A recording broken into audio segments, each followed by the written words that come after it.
Hello everyone, स्वागत है आप सभी का टॉपर्स प्राइम चैनल में। इस वीडियो में आज हम बात करेंगे पीजीटी के एग्ज़ाम के बारे में। ठीक है, 29 जून को जो पेपर हुआ है उसमें किस तरीके का जो है पेपर देखने को मिला, क्या क्या चीज़ें जो है वहाँ पूछी गई, वो सब चीज़ें जो है हम इस वीडियो में डिस्कस करने वाले हैं। तो वन बाय वन जो है हम शुरू करते हैं। देखिए, सबसे पहले हम बात करेंगे रीजनिंग की। तो रीजनिंग का अगर हम हर एक पेपर की अगर हम बात करें, अभी तक जो भी पेपर हुए हैं DSSB के, उसमें रीजनिंग जो बताई गई है वो बहुत इजी पूछी जा रही है, ये कहा गया है। ओके, मतलब बच्चों का जो रिव्यू रहा है रीजनिंग को लेकर वो यही है कि रीजनिंग जो है इजी पूछी जा रही है। एक या दो क्वेश्चन ही है जो कि डिफिकल्ट है, अदरवाइज आप 20 में से 18 मार्क्स आप ले सकते हैं रीजनिंग में। ओके, लेकिन मैं आपको कहूंगी कि रीजनिंग की जो है आप एक बार प्रैक्टिस जरूर कीजिए, जो प्रीवियस पेपर्स हैं उनको लेके, क्योंकि अचानक से अगर आप ये सोच के करेंगे कि रीजनिंग बहुत इजी पूछी जा रही है तो मुझे रीजनिंग पढ़ने की जरूरत ही नहीं है। प्रॉपर ऐसे रीजनिंग को फुल चैप्टर वाइज मत पढ़िए, लेकिन रीजनिंग के जो पिछले क्वेश्चंस पूछे गए हैं, प्रीवियस जो पेपर्स हैं उसमें जो 20 मार्क्स की जो रीजनिंग पूछी जाती है, कम से कम आप उसकी प्रैक्टिस कीजिए, वही आपके लिए सही रहेगी। ओके, तो उससे क्या होगा ना कि आपका टाइम जो है वहां पर ज्यादा कंज्यूम नहीं होगा। ठीक, आप क्वेश्चंस को जो है जल्दी जो है अटेम्प्ट कर पाएंगे। ओके, तो प्रैक्टिस कीजिए रीजनिंग की, सिर्फ इतना है। अदरवाइज रीजनिंग जो है बहुत इजी पूछी जा रही है। इस बार मैं मैथ की बात करती हूँ। मैथ में अगर मैं बात करूँ तो मैथ को भी जो है इजी ही बोला जा रहा है। जो क्वेश्चन पूछे जा रहे हैं वो पूछे गए हैं SI से, CI से, सिंपल इंटरेस्ट, कंपाउंड इंटरेस्ट। इसके अलावा एक क्वेश्चन जो था एक शिफ्ट में सक्सेसिव डिस्काउंट से भी पूछा गया है कि सक्सेसिव डिस्काउंट जो है कैसे निकाला जाता है, और ऐसे ही क्वेश्चन सक्सेसिव डिस्काउंट से जो है प्रीवियस में भी पूछे गए हैं। तो आप जो है इन क्वेश्चंस को कर सकते हैं। इसके अलावा एक जो है वॉल्यूम से रिलेटेड क्वेश्चन आया था, एरिया का। स्क्वायर से रिलेटेड था कि एक स्क्वायर में जो है मतलब चारों कोनों पे जो है घोड़े को बांधा गया था। ओके, कुछ इस तरीके का क्वेश्चन था। तो वॉल्यूम और एरिया जो मैंने आपको करवाया हुआ है, सारे फॉर्मूले आप याद करके जाइएगा, क्योंकि वहां से एक क्वेश्चन जरूर देखने को मिलेगा। ठीक है, 1 से 2 क्वेश्चन जो है यहाँ से मेंसुरेशन से पूछा जा रहा है, हर एक शिफ्ट में पूछा जा रहा है, तो आप जरूर उनको पढ़ के जाइएगा। साथ ही फिर वही हमारी रेशो और प्रोपोर्शन आ रहे हैं। DI हमारी 3 नंबर की आ रही है, तो DI के लिए आप रेशो प्रोपोर्शन जरूर करें, क्योंकि क्वेश्चन जो है DI में वही देखने को मिलते हैं, रेशो वाले। ओके, ठीक है, तो ये चीजें जो है उसमें पूछी गई हैं। बाकी इंग्लिश में अगर हम बात करें तो सिनोनिम, एंटोनिम्स, पैराग्राफ, हिंदी में भी पैराग्राफ आ रहा है, वही नॉर्मल सी हिंदी इंग्लिश। तो ज्यादातर यही देखने को मिला है कि रीजनिंग भी जो है, रीजनिंग का जो लेवल है वो भी इजी आ रहा है, मैथ भी जो है इजी आ रहा है। अगर मान लीजिए आपको बिल्कुल मैथ नहीं आता है, थोड़ा बहुत आपने पढ़ा है, तो 10 से 12 नंबर जो आप इजीली मैथ में ले सकते हैं। ठीक है, कोई डिफिकल्ट नहीं आ रहा है ज्यादा। ओके, इसके अलावा अगर मैं बात करूँ तो हिंदी भी इजी बोल रहे हैं कि हिंदी भी जो है इजी आ रहा है, और इंग्लिश भी जो है, अगर आपकी वोकैब अच्छी है या आपको ग्रामर अच्छे से आती है तो आप इंग्लिश को भी जो है कर ही लेंगे।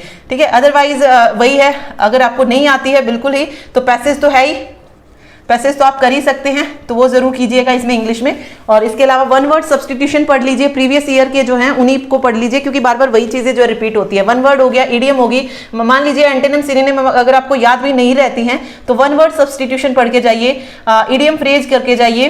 ठीक है, आर्टिकल्स, प्रीपोजिशन, इन चीजों को पढ़ लीजिए अगर आपकी एंटोनिम सिनोनिम्स में अगर आपको याद करने में कोई प्रॉब्लम रहती है तो। ठीक है, तो यही सब जो था इंग्लिश में पूछा गया था। ओके, उसके अलावा अब हम बात करते हैं जो सबसे मोस्ट इंपॉर्टेंट टॉपिक है हमारा, जनरल अवेयरनेस।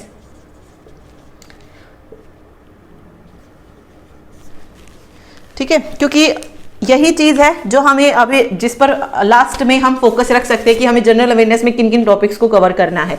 ओके, देखिए जनरल अवेयरनेस में अगर मैं बात करूं तो क्या क्या क्वेश्चन पूछे गए थे, कहां कहां से पूछे गए थे, सब बता देती हूं मैं आपको। करंट अफेयर, वही 5 से 6 क्वेश्चन जो है करंट अफेयर से पूछे गए। और जैसे कि मैंने आपको फरवरी के जो करंट अफेयर करवाए थे, मैंने आपको बोला था खेल से रिलेटेड जो है क्वेश्चन जरूर देखने को मिलेगा, तो वैसा ही क्वेश्चन जो था करंट अफेयर का पूछा गया था। टेनिस से रिलेटेड था, शायद ऑस्ट्रेलियाई ओपन की जो है विजेता का नाम पूछा गया था इस बार। तो मैंने आपको बताया था कि फरवरी में जो ऑस्ट्रेलियाई ओपन टेनिस हुआ उसमें जो ओसाका है उसने जो था महिला का खिताब जीता था, महिला एकल खिताब, और पुरुषों में नोवाक जोकोविच ने जीता था। तो ये चीजें जो आपको याद रखनी है। तो करंट अफेयर जो आप साथ साथ पढ़ के जाइए, इंपॉर्टेंट है। 5 से 6 क्वेश्चन आपको यहाँ से देखने को मिलेंगे। दूसरा मैंने आपको बोला था कि नोबेल प्राइज, यानी कि नोबेल प्राइज ही नहीं, जो भी प्राइज वाली हमने वीडियो की है स्टैटिक जीके में, वो आपको याद रखनी है। नोबेल प्राइज से भी क्वेश्चन जो था पूछा गया था, तो ये भी चीज आपको साथ साथ पढ़ती जानी है कि प्राइज भी जो है पूछे जा सकते हैं। इसके अलावा एक नोवेल पूछी गई थी, अनटचेबल नोवेल, कि किसने लिखी है ये। ठीक है, तो बुक्स भी जो आपको पढ़नी है। इसके अलावा पहली संविधान सभा के अध्यक्ष पूछे गए थे, तो कौन बने थे? डॉक्टर सच्चिदानंद सिन्हा बने थे, अस्थायी अध्यक्ष थे। फिर स्थायी अध्यक्ष राजेंद्र प्रसाद आए। तो एक क्वेश्चन जो था यहां से देखने को मिला था। ठीक है, ओके। तो अभी जो जो टॉपिक्स मैं आपको बता रही हूँ, आपको जो पढ़ने हैं वो कौन कौन से हैं? एक फर्स्ट मैन और वुमेन का भी पूछा गया था, पहली महिला कौन सी थी, कुछ इस तरीके से क्वेश्चन था। तो फर्स्ट मैन और वुमेन दोनों ही जो है आप कवर कीजिए, यहाँ से भी जो है एक क्वेश्चन देखने को मिल रहा है। इसके अलावा कुंभ मेला कहाँ पर लगा था? इस बार हरिद्वार में लगा था। ठीक है, तो कुंभ मेले से रिलेटेड क्वेश्चन जो था एग्जाम में पूछा गया है, तो ये भी करंट का टॉपिक है, याद रखिए। अप्रैल में लगा था कुंभ मेला हरिद्वार में इस बार। ठीक है, ओके। क्वेश्चन आया था नोबेल प्राइज से कि वो महिला जिसने 2 बार नोबेल प्राइज जीता है, तो किसने जीता है? मैरी क्यूरी ने जीता है। ये सब मैंने आपको करवाया हुआ है। तो ये नोबेल प्राइज से भी जो था एक क्वेश्चन पूछा गया था। ओके, और ऑर्गेनाइजेशन वर्ल्ड बैंक का जो है नाम पूछा गया था, क्या है दूसरा नाम? तो ये भी मैंने आपको बताया हुआ है सारी चीजें। तो ये सारी चीजें जो थी आज के एग्जाम में पूछी गई हैं। इसके अलावा ओके, बस ये टॉपिक याद रखिए अभी।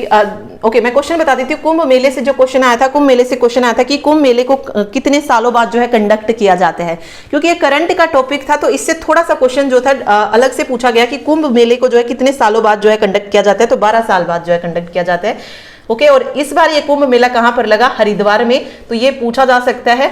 ओके, नोबेल प्राइज का जो पूछा गया वो मैंने आपको बता दिया कि जिसने 2 बार नोबेल प्राइज देता है वो अकेली महिला कौन सी है? तो वो है मैरी क्यूरी। ठीक है, फर्स्ट वुमेन की मैंने बात की थी, तो पूछा गया था कि कौन सी पहली महिला है जिसने माउंट एवरेस्ट को, मतलब माउंट एवरेस्ट पे जो चढ़ी हैं, तो वो थी जिनको ताबी। ठीक है, और जो फर्स्ट इंडियन वुमेन पूछा जाए टू क्लाइम माउंट एवरेस्ट, तो बचेंद्री पाल हो जाएंगी। ओके, तो बस यही चीज़ें जो थी एग्जाम में पूछी गई थी। और एक और करंट का था कि कौन सी आर्मी ने जो है पार्टिसिपेट किया था रिपब्लिक डे परेड पर? 2021 की जो रिपब्लिक परेड हुई उसमें किसने जो है उसमें हिस्सा लिया था? तो बांग्लादेश सेना का बैंड था। ठीक है, ओके, तो ये तो हो गया हमारे फर्स्ट पेपर की बात, क्योंकि बहुत सारे बच्चों का दूसरे पेपर के बारे में भी रहता है कि दूसरा पेपर कैसा था। तो बच्चों के अकॉर्डिंग जो दूसरा पेपर रहा वो लास्ट टाइम से थोड़ा सा डिफिकल्ट था, यानी कि जो सब्जेक्ट ओरिएंटेड की बात मैं कर रही हूँ, जो सब्जेक्ट का पेपर आ रहा है वो लास्ट टाइम से डिफिकल्ट आ रहा है। और ऐसा होता भी है, सब्जेक्ट का पेपर हमेशा जो है थोड़ा थोड़ा करके उसका जो लेवल है वो बढ़ता ही जाता है, डिफिकल्टी लेवल। तो सब्जेक्ट का आप जो है पिछले लेवल को अगर आप देखेंगे तो उससे हाई लेवल ही जो है आप मान के चलिए, कम नहीं पूछा जाएगा। लेकिन जो फर्स्ट पेपर का जो लेवल है वो पिछले पेपर से थोड़ा इजी है। ठीक है, ये ओवरऑल कंक्लूजन जो है हमारा यहां से निकलता है। तो अगर आप फर्स्ट पेपर के लिए अगर प्रीवियस पेपर भी अगर आप पढ़ के जाते हैं, जनरल अवेयरनेस की बात नहीं करूंगी मैं, जनरल अवेयरनेस सिंपल क्वेश्चन कर लीजिएगा, करंट के तो आपको करने ही है, सिंपल वो भी जो है आप कर लीजिएगा टॉपिक वाइज, क्योंकि पिछली बार भी वही स्टैटिक जीके जो थी ज्यादा देखने को मिली थी। तो सिर्फ आप उसी पर फोकस कीजिए। बाकी जैसे इंग्लिश हो गया या हिंदी हो गया, अगर आप उसी पैटर्न पर पढ़ेंगे जिस तरीके से पिछले एग्जाम में पूछी गई थी, तो आप इजीली जो है फर्स्ट पेपर को बहुत अच्छे नंबरों से जो है निकाल सकते हैं, मतलब पास कर सकते हैं। ओके, लेकिन सब्जेक्ट में पिछले से आपको ज्यादा अच्छे से तैयारी करनी है ताकि आप जो है और अच्छा परफॉर्म जो है कर पाए। ओके, तो यही था आज का रिव्यू कि पहला पेपर कैसा था और दूसरा कैसा था। Thank you so much.